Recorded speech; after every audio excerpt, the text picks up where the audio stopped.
അണക്കര ദേവാലയത്തിലെ തിരുനാൾ നാടിന്റെ ഐക്യത്തിന്റെ ഏറ്റവും തെളിഞ്ഞ ഉദാഹരണമാണെന്ന് പറയാതെ വയ്യ. അണക്കര ഹെഡ് ലോഡിംഗ് തൊഴിലാളികളുടെ സജീവ പങ്കാളിത്തം കൊണ്ട് തിരുനാൾ ഏറെ ശ്രദ്ധേയമായി.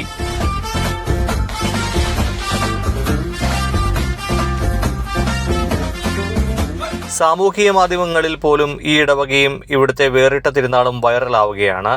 തിരുനാളിന് വർഷങ്ങളായി മുടങ്ങാതെ നടക്കുന്ന ഒരു പ്രധാന ചടങ്ങിതാണ്.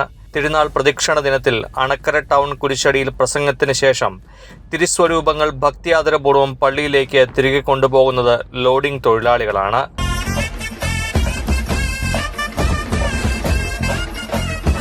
ഒരു പതിറ്റാണ്ടിലേറെയായി തുടരുന്ന ഈ ശുശ്രൂഷ അവരുടെ അവകാശമായി കണക്കാക്കപ്പെടുന്നു. ജാതി മതഭേദമന്യേ എല്ലാവരും പങ്കുചേർന്ന ഈ ആഘോഷം സ്നേഹത്തിൻ്റെയും ഐക്യത്തിൻ്റെയും ഏറ്റവും മനോഹരമായ ഉദാഹരണമായി വിശേഷിപ്പിക്കുകയാണ് ഇടവക വികാരിയായ father Jacob പിടികയിൽ. Anakkara saint Thomas പ്രവന പള്ളിയിലെ തിരുനാൾ ആഘോഷം മതസൗഹാർദ്ദത്തിന്റെ വേദികളായി മാറാറുണ്ട്. വർഷങ്ങളായിട്ട് അണക്കര സെന്റ് തോമസ് പ്രവന പള്ളിയിലെ ഇടവക തിരുനാൾ ഈ നാട്ടിലെ മതസൗഹാർദ്ദത്തിന്റെ വേദികളായിട്ടാണ് നടക്കുന്നത്. ഏതാണ്ട് 25,000 പരം ജനങ്ങൾ കടന്നു വരുന്ന ഈ തിരുനാള് ഈ നാടിന്റെ ഒത്തൊരുമയുടെയും കൂട്ടായ്മയുടെയും പ്രതീകമായി മാറാറുണ്ട്.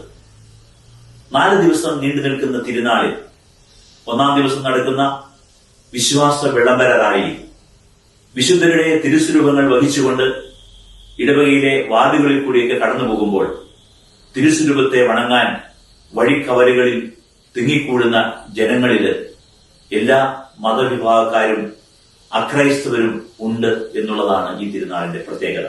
ചക്കുവള്ളം, വണ്ടമേട്, കുമളി എന്നീ ഗ്രാമപഞ്ചായത്തുകളിൽ ഉൾപ്പെടുന്ന ജനങ്ങൾ കടന്നു വരുന്ന ഈ തിരുനാളിൽ എല്ലാ മതവിഭാഗക്കാരും ഉണ്ട്.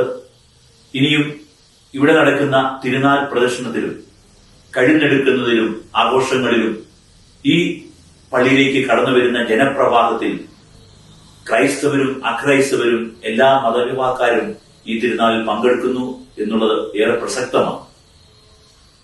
തിരുനാൾ പ്രദക്ഷിണം 8-ാം മൈൽ കുരിശുപടിയിൽ എത്തിക്കഴിയുമ്പോൾ അവിടെ നിന്നും തിരുസ്വരൂപങ്ങൾ വഹിച്ചുകൊണ്ട് പള്ളിയിലേക്ക് വരുന്നത് 8-ാം മൈലുള്ള അക്രൈസ്തവരായ ജോലിക്കാരാണ്.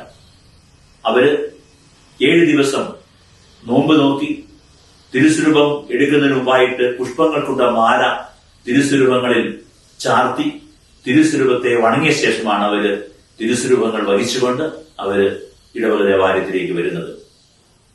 ഇത്രയും ജനങ്ങള് ഇവിടെ പങ്കെടുക്കുന്നെങ്കിലും ഈ തിരുനാള് കൂട്ടായ്മയോടും സാഹോദര്യത്തോടും കൂടിയാണ് പര്യവസാനിക്കുന്നത്.